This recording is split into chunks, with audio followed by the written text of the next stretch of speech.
Good afternoon, everyone. I hope you all are having a most blessed day. It's time for your daily Bible verse.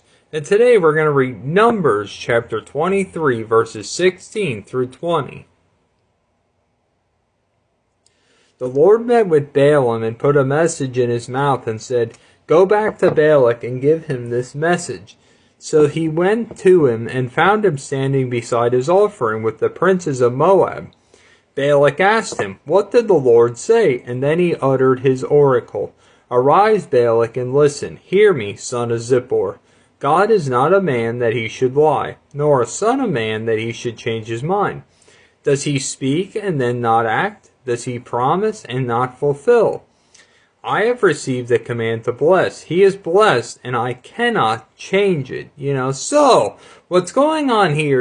We read a chapter before this, when Balaam was going to be disobedient to the Lord and was riding on his donkey, and the donkey saw the angel of the Lord and kept steering off the path and everything else, and Balaam's getting mad and beating on her and everything else until he saw the angel of the Lord finally and understood why the donkey was freaking out.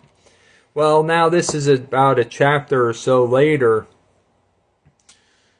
and when the Lord's meeting with Balaam, he's going to be obedient now to the Lord and what he tells him.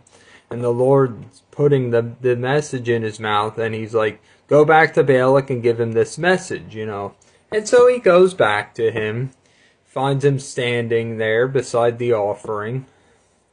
And Balak's like, "What did the Lord tell you?" And then he starts here. He's like, "Arise, Balak, and listen. Hear me, son of Zippor. God is not a man that he should lie. God never lies. He speaks 100% truth." And let me just say, the Bible is 100% truth as God's living, breathing, and holy word. No matter the translation, it is God's breathing and living word. Nor a son of man that he should change his mind. God does not sit and change his mind on things last minute, deciding things like we do. And God himself does not change. He's the same yesterday, today, and forevermore. Some people would challenge this and say, "Well, God hasn't given me the blessings. What, did he change his mind?" No, the thing is, it never was in his will to begin with, and very likely there's a blockage to your blessings somewhere that you should go and understand and take a look into your life, which nobody likes to do, and I get it, it's not always enjoyable, but see what's blocking your blessing. It's not that God has changed his mind. It's that it likely was not in his will, or that there's something blocking it.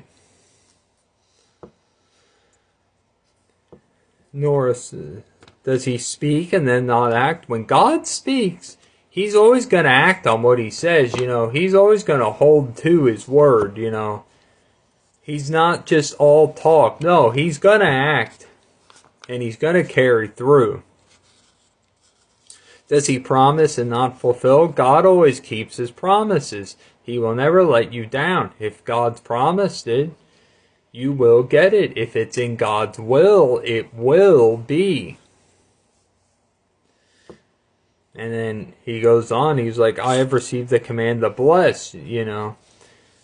He is blessed, the Lord is blessed, and I cannot change it. When the Lord blesses, no man can sit and change it. Nobody. Nobody has that power to change what the Lord has blessed. Y'all have a great and blessed day. Jesus loves you. I do too, but not like he does, and I'll talk to you guys soon.